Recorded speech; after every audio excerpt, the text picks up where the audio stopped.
to this edition of Elvenhome, which sees the completion of the work on the viaduct. A little bit later than I'd hoped, but nonetheless, I think I'm pretty pleased with the end result, which you will see, I promise, by the end of this video.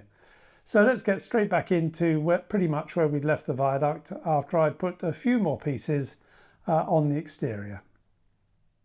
I ended the last video by saying that I had been working more on the viaduct than I showed in the previous one, and here you can see the results. You saw the viaduct with the final paint, and what I've now completed doing is two things.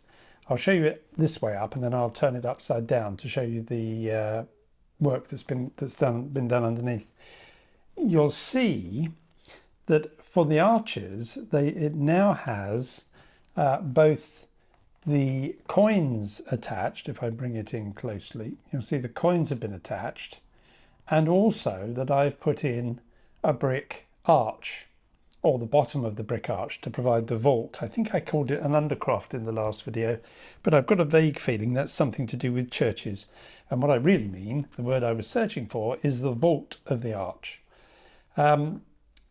I'm going to show you how I make those in just a moment, because I've got some to put on the other side. But I want now just to turn this upside down. So if you give me a minute, I will turn this upside down and move the camera, just to show you how the Viaduct texture sheet has gone on to create the vault of the arch. Okay, so I've turned the viaduct upside down for the moment, and you can get some idea of the construction and the pieces of card that were put on at various stages to provide stability while I worked around. One thing, just briefly, that I noticed when I was looking at the footage that I took of me painting was that at this end, this bows slightly. Now I'm going to strengthen that with a piece of H-beam across there to prevent that from bowing in. I don't think that's actually going to be a problem once it's on the layout, because the weight will be coming down rather than from side to side. But nonetheless, I don't want this bowing when I'm starting to do scenery and things around it, so that needs to be strengthened. I'd mentioned in the previous video, I think, was it previous video? Yes, previous video. When I cut the Viaducts for this and put them in with the supports that have gone in, each one of these went in beautifully, I'm pleased to say. They were originally cut to be longer and then marked on the top and then cut down so that they sit flush with the edge of the arch. And then the brick arches fit over the top, so they hold them in place. So these have not had to be glued in. With the cradles that sit here, together with these arches holding it firm, that is holding these firmly in place. And there's one thing that I have to resolve in my mind, which I'll come back to. The brick arches that I've done in these is nothing more. If I get hold of one, is this? No, that's the wrong size. Is nothing more than good old-fashioned plasticard L shape, which I then cut at regular intervals in my scalpel, and that then bends and fills the arch. Each one of these is 1 6/10 of an inch long, because if this is cut absolutely to scale, that is how long that arc is there. And in each case, these have fitted either straight off or have had to be cut down where some of the arches are a bit narrower. But either way, the beauty is, as you can see, that it provides you with an arch.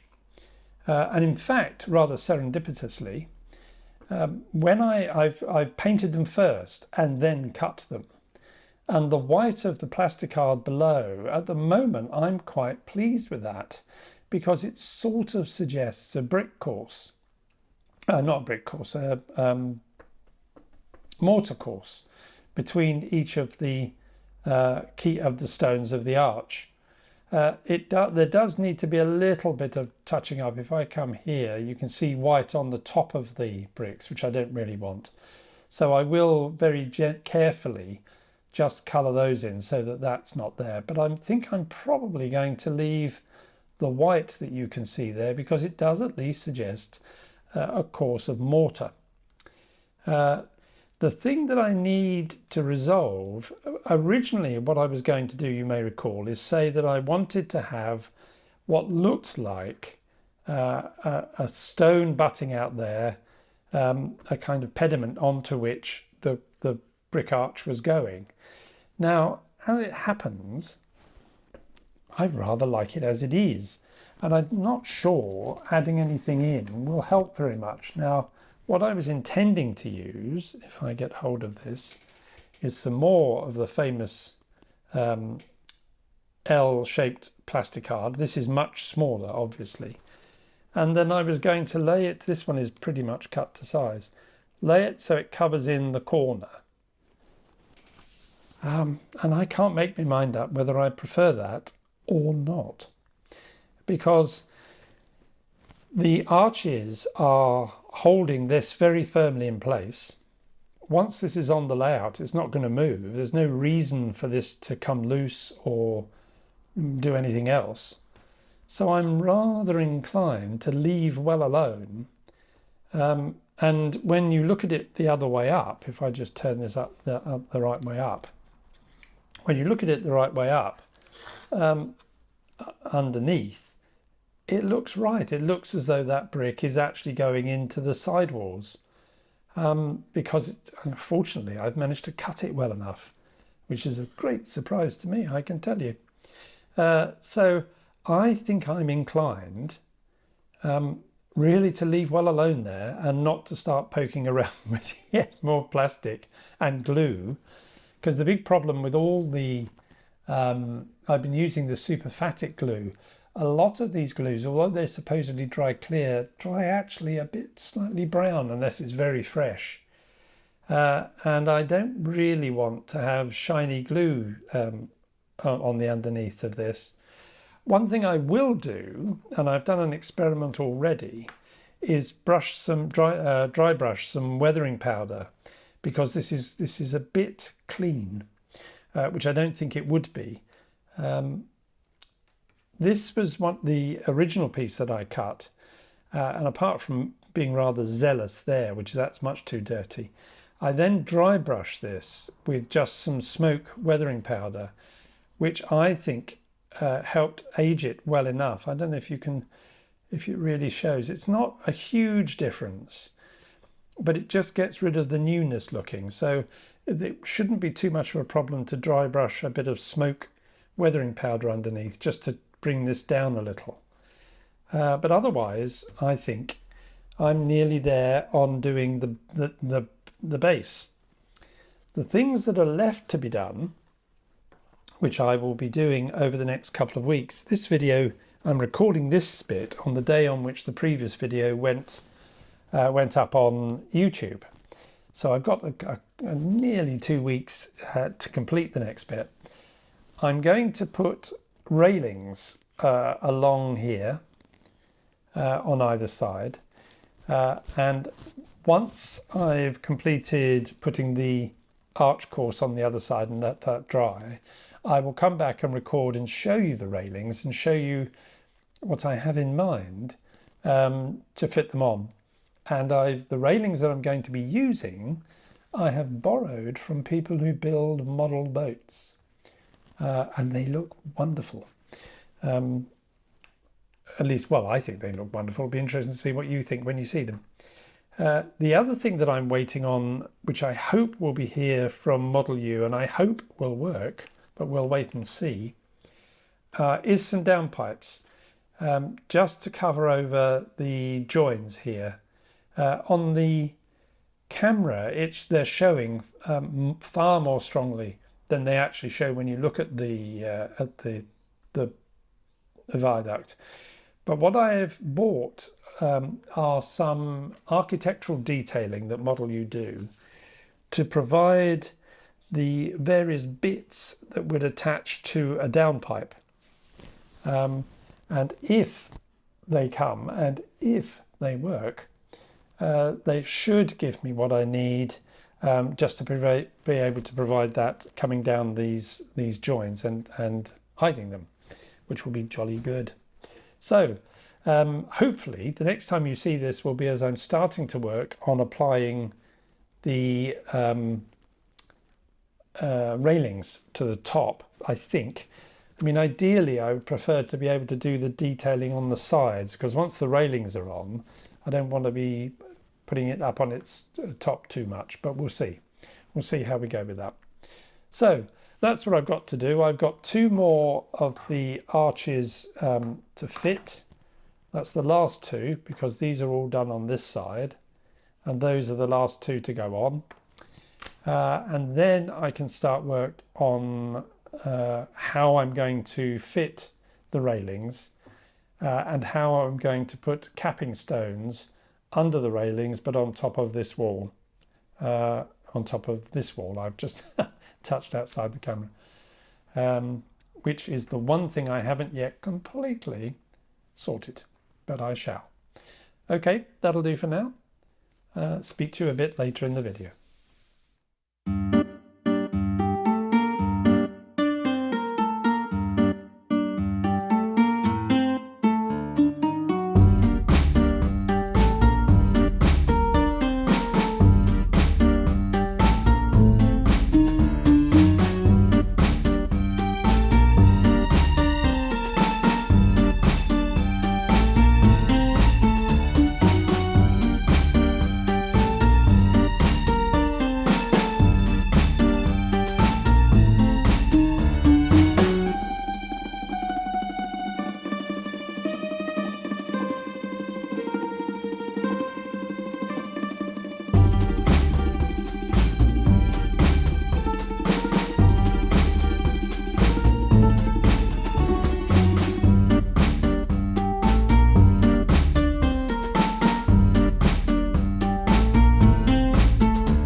I thought I'd show you this about halfway through the process of putting on the railings and show you the railings that I managed to acquire. I'll put a link in the description, the model making shop that or online shop that I got them from. But just to give you an idea, if I bring this up here, there we go. These are the railings that are used by model boat builders. Obviously to provide railings on model boats, and they are just the right height for Engage. I was amazed because I didn't think I'd get anything small enough. I tried looking at various suppliers of different types of railings because I wanted railings on top of the viaduct. There's plenty of viaducts that have them, and all the plastic ones aren't quite right. Some from Scale Model Scenery, I bought some of those, but they're more modern looking, more tubular than this, which is very much what I wanted. My original intention was to paint these and probably paint them black, but I like them too much like this. I think they'll look really, well, I think they do look really good on the viaduct, so I'm going to leave them silver. It's not prototypical. By any measure, and if they were left in this state they wouldn't stay like it for very long, but I don't care. I think it looks good, and that's the important test. The trick for me was actually how was I going to get these to stay on. One thought when I first did it, these the bottom of the upright stanchions are 12 millimeters apart, and I did toy with the idea of having trying to get a piece of strip styrene which I would drill holes 12 millimeters apart and then just sit this in the top. My experience of drilling with that degree of accuracy over any length of strip styrene is that you don't get it quite right, just slightly out, and then over a length such as this, it just doesn't work. And in the end, I came up with the solution, which is onto the wall that touches on the base and goes up to the wall is a piece of 0.75 millimeter by 3.2 millimeter strip styrene. And this is nice and flexible. So it's all the way along there. That is just the right height. If I put it on, because this is attached, there's some on this wall. This then sits on the top of that and sits just right for the viaduct. Now, the thing that I wasn't sure about was how I was going to get it to stick, because there isn't much surface area there. And anyway, I wanted to put on capping stones, which you would have. The solution to that was to go back to I've lost it. Where's it gone? There we are. The L-shaped strip styrene, which is the 2.5 millimeter angle. It's called. It's the L-shaped stuff, which is this, which is exactly the same size as I used for the brick arches. And they've all been cut so that they go between the holes of the between each of the stanchions. There you go. See if I put it here. Oh, this is fiddly work. So that sits in there, and of course it sits on the lip like that. If I get my fingers out the way, you can see. And then with each stanchion either side, and then that also saves me the problem of how you bend it, because bending it when it's sitting this way is actually relatively easy. It will bend quite happily. What it doesn't like is bending when you're trying to bend in against the L shape, because obviously you're squeezing it. So this is going to be much easier to do on this side. It was fairly straightforward there, a bit fiddly, because you have to stick each one of these in individually, and there are about 40 of them, I think, on the outside. Again, the little razor saw, which you've seen before, I think, with the mitre block, that is set for the 11.7 millimeters, which it needs to be to go between the two uprights. I'll probably make it a bit smaller, because again, when this is on the inside, as this bends round on the inside, as it starts going round, it's going to bring these two stanchions ever so slightly closer together. But what I'm going to do now is complete this work, and then I will attach the inner walls, which go on, oops, like that. And that will stick all the way through. And once I've done that, the viaduct is finished, except for the fixings for the downpipes, which I still haven't got. But where am I now? This is Tuesday today, following the last video going up, so it's the 12th of July. The next time you see this will be with it completed before I put the model use stuff on, assuming that has arrived, but we shall see.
Well, there you can see the viaduct in its completed form, sitting not far from where it will actually be eventually.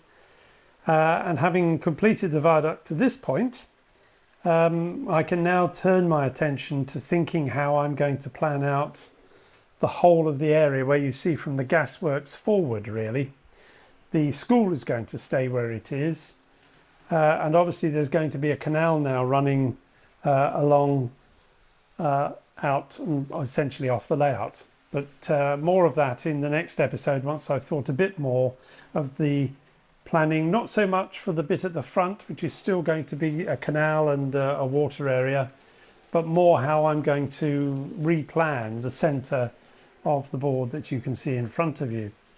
The only thing that isn't on the viaduct, which needs to be done, which only arrived this morning, and today is the Thursday before I'm due to put the video up, is the 3D printed pieces from Model U, which I'm very pleased with, but I'm going to need my headset for.